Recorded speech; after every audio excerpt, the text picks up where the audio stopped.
حضرت شیخ احمد مجدد الفسانی علیہ رحمہ فرماتے ہیں، جو شخص اپنے اوپر 10 چیزوں کو لازم کر لیتا ہے تو لازمی نتیجہ یہ ہوتا ہے کہ وہ متقی بن جاتا ہے۔ وہ 10 چیزیں کون سی ہیں؟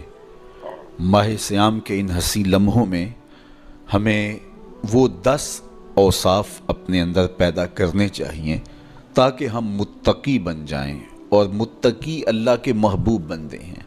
تقوی اختیار کرنے والے اللہ جل شانہ کی رحمتوں کے خاص مستحق ہیں۔ جنہیں تقوی کا نور نصیب ہوتا ہے وہ اللہ کی رحمتوں کے سائے میں آ جاتے ہیں۔ اگر ان پر مصائب، آلام، مشکلیں آتی ہیں تو ان کے تقوی کی وجہ سے اللہ انہیں راستے عطا کر دیتا ہے۔ وَمَن يَتَّقِ اللَّهَ يَجْعَل لَّهُ مَخْرَجًا وَيَرْزُقْهُ مِنْ حَيْثُ لَا يَحْتَسِبُ۔ اللہ اکبر۔ ارشاد فرمایا کہ جو اللہ سے ڈرتا ہے، تقوی اختیار کرتا ہے، اس کے لیے ہم مصیبت سے نکلنے کے راستے پیدا کر دیتے ہیں، اور اللہ جل شانہ اس کے لیے وہاں سے رزق عطا کرتا ہے جہاں سے اسے گمان بھی نہیں ہوتا ہے۔ تو یہ تقوی کا نتیجہ ہے جو اہل تقوی کو نصیب ہوتا ہے۔ تو حضرت شیخ نے 10 وہ امور بتائے جو اپنے اوپر لازم کر لینے سے تقوی نصیب ہوتا ہے۔ سب سے پہلی بات آپ فرماتے ہیں زبان کو غیبت سے بچائے۔ اتقاء کے حصول کے لیے زبان کو پاک کرنا ضروری ہے۔ انسان کے زیادہ تر گناہ اس کی زبان کی وجہ سے ہیں، اور غیبت یہ بدترین عمل ہے، اور اس کو بدکاری سے بھی برا قرار دیا گیا ہے۔ الغیبت اشد من الزنا۔ تو اپنی زبان کو غیبت سے بچائے۔ دوسری بات ارشاد فرمائی کہ بدظنی سے بچے، کسی سے خواہ مخواہ بدگمان ہو جانا اور اپنے دل کو کسی کے لیے میلا کر لینا اور اس کی بدگمانی دل میں پالنا، تو یہ تقوی کے منافی ہے۔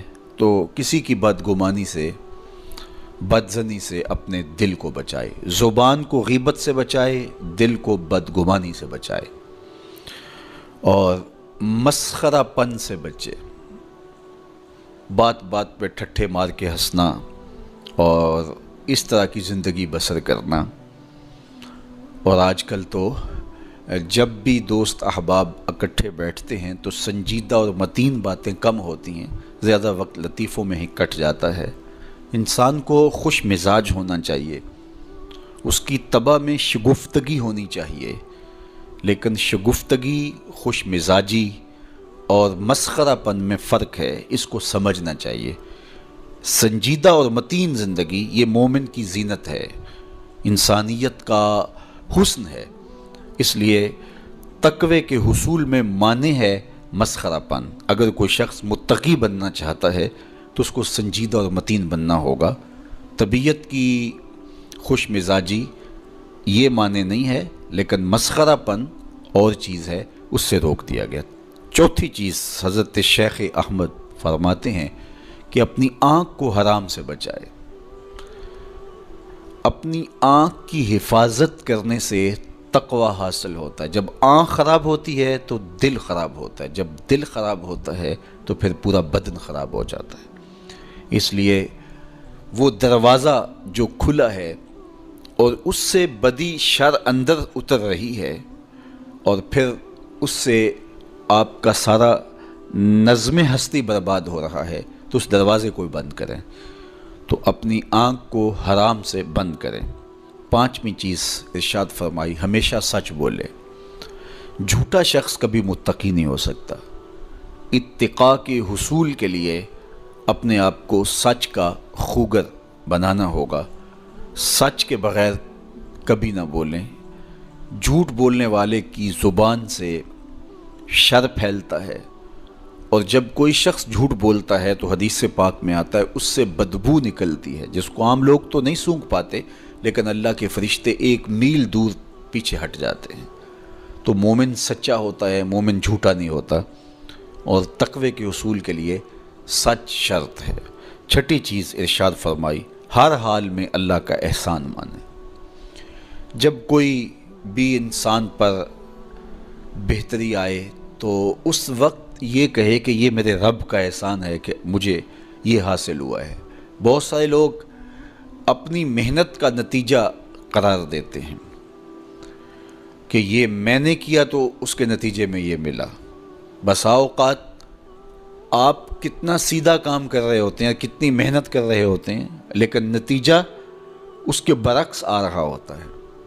سیدنا علی المرتضیٰ رضی اللہ تعالیٰ عنہ فرماتے ہیں میں نے اللہ کو اپنے ارادوں کی شکست سے پہچانا، تو یہ اس کی کرم نوازی ہے کہ اس نے ایسا کر دیا۔ صحت میرا کمال نہیں، یہ اللہ کی عطا ہے۔ علم میرا کمال نہیں، یہ اللہ کی عطا ہے۔ لہجوں کی خوبصورتی یہ اس کی عطا سے ممکن ہے۔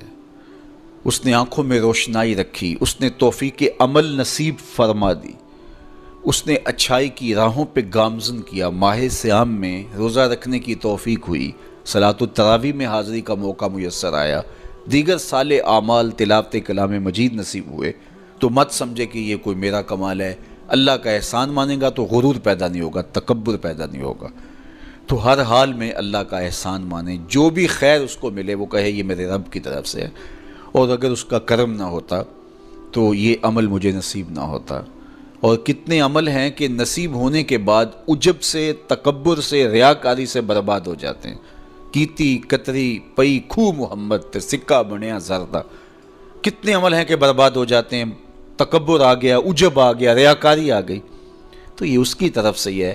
تو جب یہ کہے گا تو عجب، تکبر، غرور کچھ پیدا نہیں ہوگا، تو پھر عمل قبول ہوگا اور انسان تقوی کی منزل تک پہنچے گا۔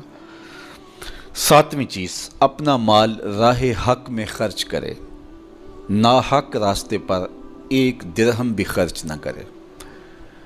کمایا ہوا مال راہ حق میں خرچ کرنے سے اتقاء کی دولت نصیب ہوتی ہے۔ اللہ قیامت کے دن بندے کے قدم اپنے حضور سے ہٹنے نہیں دے گا جب تک اس سے 3 سوال نہیں کر لے گا۔ ان میں سے ایک سوال یہ ہوگا کہ مال کمایا کہاں سے، مال خرچ کہاں کیا۔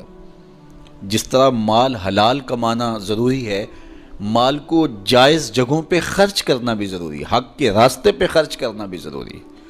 اس لیے یہ اپنی طبع کے اندر لازم کر لے کہ کبھی بھی اس کا مال کسی ناجائز اور فضول کام میں خرچ نہ ہو، راہ حق میں اس کا مال لگے۔ 8ویں چیز، نفس کے لیے کبھی بڑائی بلندی نہ چاہے، اس سے طبیعت میں سرکشی آئے گی اور تقوی کے راستے میں یہ عمل مانے ہے۔ اور نمازوں کی حفاظت کرے۔